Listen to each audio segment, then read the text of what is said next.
Hello అండి, అందరికీ నమస్కారం. ఈరోజు మనం దేవి శేషమాంబ గారు రచించిన మనసున మనసై అనే ఓ చక్కటి కథను విందాం. ఇక కథలోకి వెళ్దాం.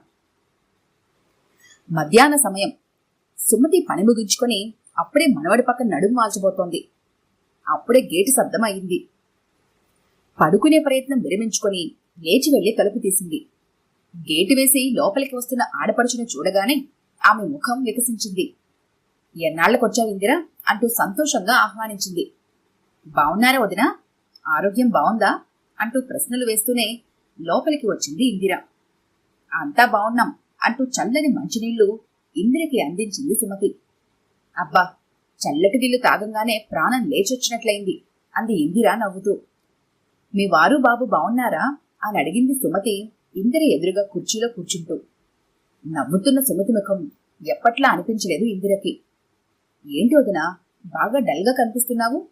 ఆరోగ్యం బావుంటోందా అని అడిగింది ఇందిర ఆప్యాయంగా. ఆ ఆప్యాయతకి సుమతి కళ్ళు చెమర్చాయి. అది ఇందిర దృష్టిని దాటిపోలేదు. ఏంటి చెప్పవు రెట్టించింది. ఏం లేదులే ఇందిరా, బాబును ఏ కాలేజీలో చేర్చావు అంటూ మాట మార్చిపోయింది. సుమతి చెయ్యి పట్టుకుని చూసింది ఇందిర. ఒళ్ళు కాలిపోతోంది. ఏంటింత జ్వరంగా ఉంటే ఏం లేదంటావు? టాబ్లెట్ వేసుకున్నావా అని అడిగింది. ఏం లేదులేమా, ఎండకి అట్లా అనిపిస్తోందంతే. సాయంత్రం మీ అన్నయ్య వచ్చాక అవసరమైతే టాబ్లెట్స్ తెప్పించుకుంటాలే అంది సుమతి. ఏంటొదినా ఇది? ఇంత జ్వరంగా ఉంటే ఎండవేడి అంటావేంటి? ముఖమంతా పీక్కుపోయింది. ఉండు, నేనిప్పుడే టాబ్లెట్స్ తెస్తాను అంటూ వేగంగా బయటికి వెళ్లిపోయింది ఇందిర. ఇంకా ఓపిక లేనట్టు కుర్చీలో వెనక్కి వాళ్లిపోయింది సుమతి. పావుగంట తర్వాత ఇందిర మాత్రలు తెచ్చి సుమతి చేత బలవంతంగా మింగించింది. కాఫీ కలుపుకొస్తానుండు, నువ్వు పడుకో అని కాఫీ కలుపుకొచ్చి సుమతికి ఒక కప్పు ఇచ్చి తనొక కప్పు తీసుకుంది ఇందిర.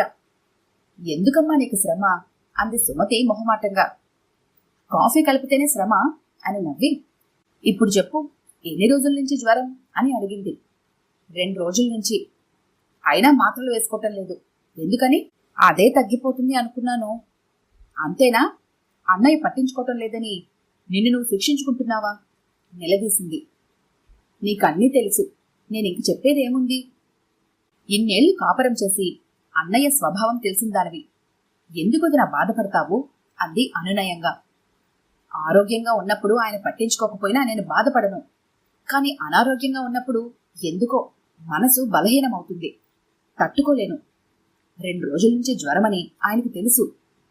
పిల్లల్ని ఎవరినైనా తీసుకుని డాక్టర్ దగ్గరికి వెళ్ళమంటారు. వాళ్ళని అడగలేను. అయినా వాళ్ళ పనులు వాళ్ళకుంటాయి కదా. ఆఫీస్ అంతా తనే అయినట్టు, దానికి జీవితం అంకితం అన్నట్టుగా ఉంటారు.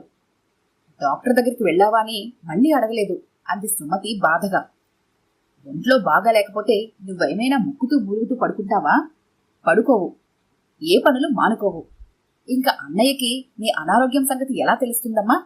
అంత హుషారుగా ఉంటే అంటూ వదినని నవ్వించాలని చూసింది ఇందిర. పోల్చుకుంటున్నానని నువ్వు అనుకోకపోతే ఓ మాట అడగనా అంది సుమతి. అడుగు అంది ఇందిర.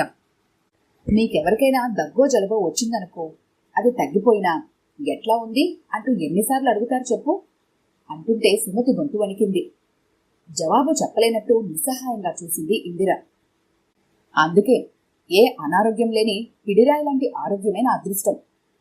అయినా ఇది ఎప్పుడు ఉండేదేలే, వదిలే, మీ సంగతులు చెప్పు అందే సుమతి. ఏమున్నాయిలే, అంతా మామూలే అంది నిరాసక్తంగా.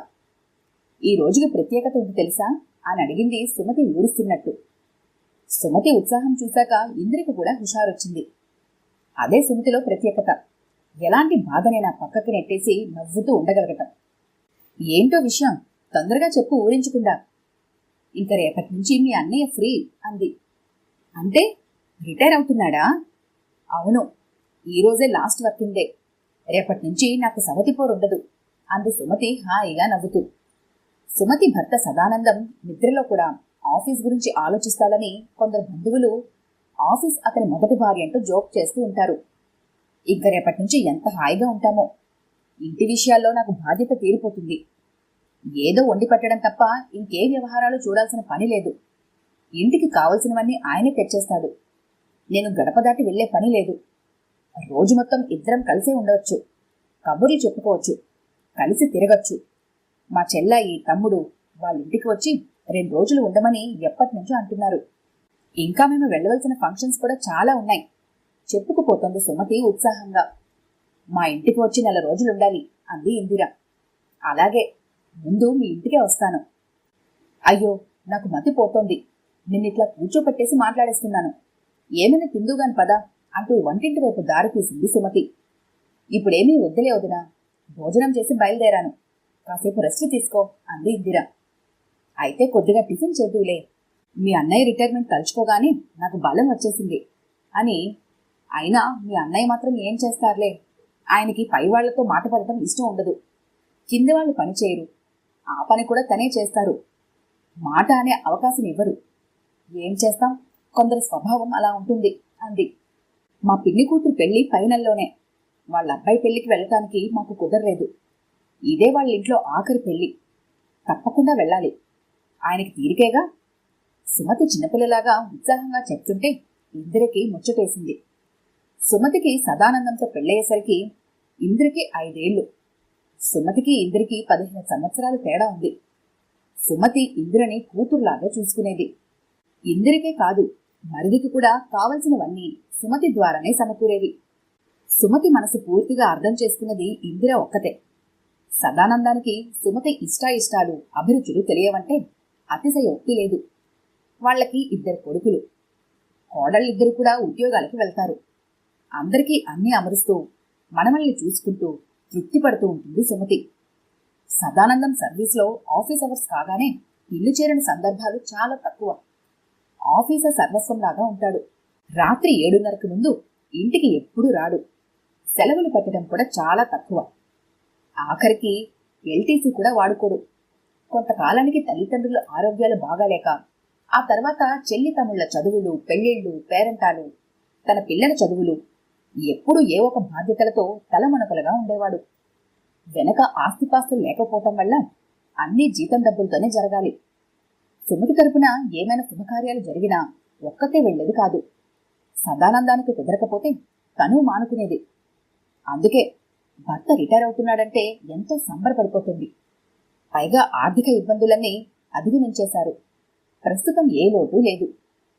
ఆఫీస్ నుంచి వచ్చిన సదానందానికి ఎదురు వెళ్ళింది ఇందిర. నువ్వెప్పుడొచ్చావమ్మా, అంతా కులాసానా అంటూ ఆప్యాయంగా పలకరించాడు సదానందం. బాబుని గుంటూరు కాలేజీలో దించి వస్తున్నాను. ఆయన ఆఫీస్ పని మీద హైదరాబాద్ వెళ్లారు. 2 రోజుల దాకా రారు. వచ్చేటప్పుడు తనని కూడా రమ్మని నేను ఇటు వచ్చాను అంది ఇందిర. మంచి పని చేశావు. మిమ్మల్ని చూసి చాలా రోజులైంది అన్నాడు సదానందం పడక కుర్చీలో వాలుతూ. తన చేతిలో ఉన్న టీ కప్పు ఆయనకు అందించబోయింది ఇందిర. నువ్వు తాగిందిరా, మీ అన్నయ్యకి షుగర్ లేని టీ కావాలి అంటూ టీ కప్పు మంచినీళ్ళ గ్లాస్తో వచ్చింది సుమతి. పిల్లలేరి అడిగాడు సదానందం చుట్టూ చూస్తూ. మీ కొడుకులు కోడళ్ళు ఇంకా ఇల్లు చేరలేదు. వాళ్ల పిల్లలు ఆటలని ట్యూషన్స్ అని బయటికి వెళ్ళిపోయారు అంది ఇందిర. వీళ్ళింకా ఆఫీస్ నుంచి రాలేదా అన్నాడు సదానందం ఆశ్చర్యంగా. వాళ్ల సంగతి సరేగాని నువ్వింత త్వరగా రావటమే నాకు ఆశ్చర్యంగా ఉంది అంది ఇందిర నవ్వుతూ. ఈ రోజుతో నేను రిటైర్ అయ్యానమ్మా. ఓ చిన్న ఫేర్వెల్ పార్టీ కూడా జరిగింది. లేకుంటే ఇంకో గంట ముందే వచ్చేవాణ్ణి అన్నాడు సదానందం. అన్నయ్య, మరి ఇప్పుడు నీకు తోచదు కదా, మరి కాలక్షేపం ఎట్లా అడిగింది ఇందిర. ఏముంది, దేశాటనే అన్నాడు సదానందం నవ్వుతూ. నాకు కూడా ఇంతవరకు ఏమీ చూపించలేదు. ఇప్పుడైనా కొన్ని పుణ్యక్షేత్రాలు తిరిగి రావాలి అంది సుమతి. నువ్వెక్కడికి తోకలాగా? రామేశ్వరం వెళ్ళినా అన్నట్టు అని నవ్వాడు సదానందం. వెంటనే చిన్నబుచ్చుకుంది సుమతి. మర్నాడు మధ్యాహ్నం బయట నుంచి వచ్చిన సదానందం హుషారుగా కనిపించాడు ఇందిరకి. ఏంటన్నయ్య విశేషం అడిగింది ఇందిర. ఇంకో 10 రోజుల్లో ఇక్కడి నుంచి యాత్రా స్పెషల్ ఒకటి బయలుదేరుతుంది. అందులో టికెట్ బుక్ చేసుకున్నాను. సౌత్ ఇండియా మొత్తం చూపిస్తారు. 4 రోజుల ప్రోగ్రాం అన్నాడు సదానందం. నువ్వొక్కడివేనా అన్నయ్య ఆశ్చర్యంగా అడిగింది ఇందిర. అవునమ్మా, జీవితమంతా ఆఫీస్ రొటీన్తోనే గడిచిపోయింది. నాకు చేంజ్ కావాలి అనిపిస్తోంది. అసలు ఆఫీసే లోకంగా, బావిలో కప్పలాగా ఎట్లా ఉన్నానని ఆశ్చర్యంగా ఉంది. నిన్నటికి నేటికి నాలో వచ్చిన మార్పు నాకే గమ్మత్తుగా ఉంది చెప్పుకుపోతున్నాడు సదానందం. వంటగదిలో ఉన్న సుమతి కళ్ళు తుడుచుకోవటం స్పష్టంగా కనిపించింది ఇందిరకి. సెలవు రోజు కూడా ఆఫీస్తోనే గడిచిపోయేది, ఒక సరదా లేకుండా. అప్పట్లో అది బాగుండేది కూడా. ఇంకా ఇప్పుడు కాలక్షేపం కష్టం. ఎప్పుడైనా ఓపిక ఉన్నప్పుడే 4 చోట్లు తిరిగి రావాలనిపిస్తోంది అన్నాడు సదానందం. అన్నయ్య, నువ్వేమీ అనుకోనంటే మధ్యలోనే ఆగింది ఇందిర. చచ్చా, అనుకోవటం ఏంటి? నువ్వట్లా ఎందుకు అనుకుంటున్నావు? నువ్వు చెప్పదలుచుకుంది వెంటనే చెప్పే అన్నాడు సదానందం నవ్వుతూ. మళ్ళీ తనే. నువ్వు కూడా వస్తావా నాతో అడిగాడు అభిమానంగా చెల్లాయిని. వదినను కూడా తీసుకెళ్లాలనే ఆలోచన నీకు రాలేదా అడిగింది సూటిగా. వదినెందుకు? ఆవిడ కూడా వస్తే ఇక్కడ అందరికీ ఇబ్బంది కదూ అన్నాడు తేలిగ్గా. మరి రిటైర్మెంట్ నీకేనా, వదినక లేదా అడిగింది నవ్వుతూ. ఆవిడికి ఓపిక పోయినప్పుడే రిటైర్మెంట్, తను నవ్వుతూ అన్నాడు సదానందం. అన్నయ్య అంది ఇందిర బాధగా. తమ సంభాషణంతా సుమతి వింటూ బాధపడుతూ ఉంటుందని ఆమెకు తెలుసు. వదిన నిన్ను వదిలిపెట్టి ఒక్కతే ఇంతవరకు ఎక్కడికైనా వెళ్ళిందా? వెళ్ళలేదు. ఎంత ముఖ్యమైన శుభకార్యమైనా నీతో పాటే వెళ్ళేది. నీకు కుదరకపోతే తను మానుకునేది. నిన్ను నీడలాగా అంటిపెట్టుకుని ఉంటుంది కదా. ఇప్పుడు నువ్వు తనను వదిలేసి ఒక్కడినే వెళ్ళాలనుకోవడం ఏం బాగుంది చెప్పు. సదానందం మాట్లాడలేదు. నీకంటే వయసులో చిన్నదాన్నైనా ఇట్లా చెప్పక తప్పడం లేదు. వదినకు కూడా ఇంతకాలం రొటీన్గానే గడిచింది కదా. ఇంతమందికి వండి వార్చటం, మనవల ఆలనా పాలన చూడటం, నీ ఆరోగ్యం దృష్ట్యా నీకు వేరుగా వంట చేయటానికి కూడా ఏ రోజు విసుక్కోలేదు. ఎవరికి ఏ లోటు లేకుండా చూసుకుంటూ వస్తోంది. ఎప్పటికప్పుడు బాధ్యతలు పెరుగుతున్నాయి కానీ తరగటం లేదు. మరిప్పుడు మీ వదిన కూడా వస్తే ఇక్కడ వీళ్ళకి ఇబ్బంది కాదా? ముఖ్యంగా పసివాళ్లకి. కొంతకాలం ఇబ్బంది పడితే పడ్డారు. వాళ్ళ పిల్లల కోసమే కదా. వాళ్ళు ఇబ్బంది పడినా ఎట్లాగో సర్దుకుంటారు. అయినా అవి వదినకి తప్పనిసరి బాధ్యతలు కావు. ఇంట్లో ఉన్నది కాబట్టి చూస్తోంది అంతే. నువ్వు వేరే ఊళ్ళో ఉద్యోగం చేస్తుంటే నిన్ను వదిలి ఇక్కడ ఉండేదా? నువ్వు ఎక్కడ ఉంటే అక్కడే కదా తను ఉండేది. నువ్వు చెప్పింది కరెక్టే అనిపిస్తోంది, కానీ ఇంకేం అనుమానాలు పెట్టుకోవద్దు. వెంటనే వెళ్ళి ఇంకో టికెట్ బుక్ చేయి. ఇంకా 10 రోజులు టైం ఉంది కాబట్టి పిల్లలు వాళ్ళ ఏర్పాట్లు వాళ్ళు చేసుకుంటారు. ఇద్దరూ హాయిగా ఓ నెల పాటు తిరిగి రండి. ఇంతకాలం ఎవరి రొటీన్లో వాళ్ళున్నారు. ఇప్పుడైనా కలిసి హాయిగా ఉండండి. వచ్చేటప్పుడు మా ఇంటికొచ్చి ఓ 10 రోజులు ఉండాలి. మీరు సుఖపడేది ఈ కొన్ని రోజులే. ఓపికపోయిన రోజున కలుచుకోవటానికి మిగిలేది ఈ జ్ఞాపకాలే. తిరిగి వచ్చాక ఇంట్లో మనవలతో కలిసి కులాసాగా గడపవచ్చు. ఆగింది ఇందిర. నేనింత ఆలోచించలేదమ్మా అన్నాడు సదానందం. ఇంతవరకు ఆలోచించకపోయినా వదిన ఏమీ ఫీల్ కాలేదు. ఇక ముందు మాత్రం తనని బాధ పెట్టకన్నయ్యా అంది ఇందిర. సరే, సాయంత్రం వెళ్ళి ఇంకో టికెట్ బుక్ చేస్తాను అన్నాడు సదానందం. అన్నీ వింటున్న సుమతి తన కూతురులాగా చూసుకున్న ఇందిర నిజంగా కన్న కూతురులాగా ఆలోచించగలిగినందుకు మనసులోనే ఆమెని ఆశీర్వదించింది సజల నేత్రాలతో. ఈ కథ కనుక మీకు నచ్చినట్లయితే లైక్ చేయండి, షేర్ చేయండి. మరిన్ని ఇంట్రెస్టింగ్ కథల కోసం మా ఛానల్ని తప్పకుండా సబ్స్క్రైబ్ చేసుకోండి.